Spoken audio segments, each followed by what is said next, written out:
हाल ही में ऐसी खबरें आई कि यूपीआई से पेमेंट करने पर चार्ज लगेगा, लेकिन अब सरकार कह रही है कि उसका इन पेमेंट पर चार्ज लगाने का कोई इरादा नहीं है।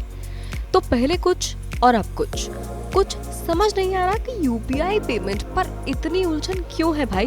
गौरतलब है कि हाल ही में रिजर्व बैंक ने एक डिस्कशन पेपर जारी किया था। इससे यूपीआई ट्रांजैक्शंस पर चार्ज लगाने को लेकर चिंताएं भी उठी। हालांकि इसमें ये साफ नहीं किया गया कि इस तरह के चार्जेस लगाए जाएंगे।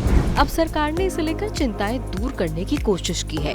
वित्त मंत्रालय ने यूपीआई को एक डिजिटल पब्लिक गुड करार देते हुए कहा कि सरकार की यूपीआई सेवाओं पर कोई शुल्क लगाने की योजना नहीं है।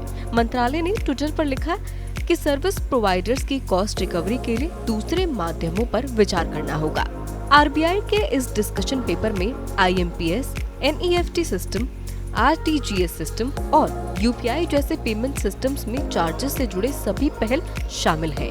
इसमें डेबिट कार्ड, क्रेडिट कार्ड और पीपीआई यानी प्रीपेड पेमेंट इंस्ट्रूमेंट्स जैसे कई पेमेंट माध्यम आते हैं। यूपीआई पर रिजर्व बैंक ने सवाल किया कि अगर इस तरह के ट्रांजैक्शंस पर चार्ज लगाया जाए तो उनका संचालन रेगुलेटर करेगा या ये सब बाजार नियंत्रित होगा। आरबीआई ने ये भी सवाल किया कि उन पर एमडीआर ट्रांजैक्शन वैल्यू का 1% हो या फिर ट्रांजैक्शन वैल्यू जो भी हो एक तय राशि चार्ज की जाए। एमडीआर का मतलब है मर्चेंट डिस्काउंट रेट। एमडीआर वो चार्ज है जो मर्चेंट बैंक, कार्ड नेटवर्क और पॉइंट ऑफ सेल प्रोवाइडर को ऑफलाइन ट्रांजैक्शंस और ऑनलाइन खरीदारी के लिए पेमेंट गेटवेज को देता है।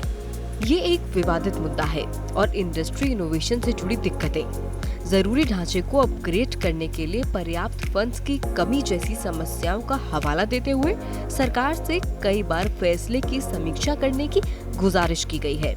इसलिए पेमेंट सिस्टम के इस्तेमाल के लिए यूजर से पैसे लिए जाएं या ना लिए जाएं। इस मुद्दे पर चर्चा करने के लिए आरबीआई ने अपने डिस्कशन पेपर में कहा कि payment system operators independent entity यानी स्वतंत्र निकाय है और जो खर्च है वो सिस्टम से जुड़ा है। इस वजह से चार्जेस वापस लगाए जाने की संभावनाओं को बल मिला। इस समय यूपीआई, डेबिट और रुपे कार्ड पर कोई चार्ज नहीं लगता क्योंकि वो सरकार की जीरो एमडीआर पॉलिसी के तहत आते हैं। इस पॉलिसी के तहत मर्चेंट्स को इस मोड के जरिए पेमेंट एक्सेप्ट करने पर कोई चार्ज नहीं देने होंगे।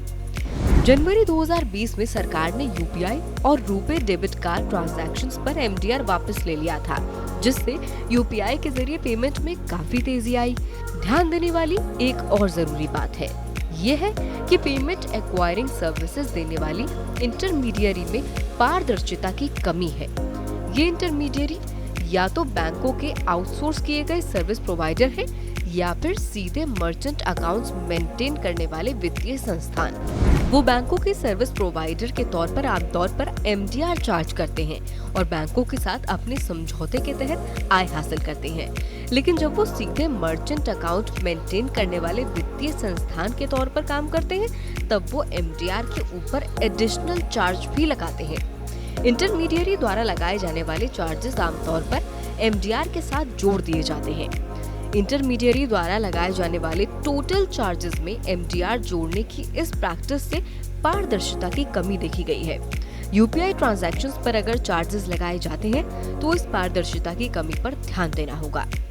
इस बारे में xpay.live के सीईओ और फाउंडर रोहित कुमार ने कहा कि वित्त मंत्रालय की पहल और स्टार्टअप इंडिया की वजह से भारत में इस समय सबसे ज्यादा डिजिटल ट्रांजैक्शन हो रहे हैं। यही नहीं, डिजिटल ट्रांजैक्शन की संख्या के लिहाज से दुनिया भर में भारत शीर्ष पर है। इसकी मुख्य वजह ये है कि यूपीआई ट्रांजैक्शन पर कोई चार्ज नहीं लगता। हालांकि बैंकों और कई सर्विस प्रोवाइडर्स की इंफ्रास्ट्रक्चर से जुड़ी गतिविधियां और रिस्क कम करने से जुड़ी गतिविधियां बेहतर हो, इसके लिए बैंकों और सर्विस प्रोवाइडर्स की कमाई के लिए कोई जरिया होना चाहिए और वो मंत्रालय के रुख का इंतजार कर रहे हैं।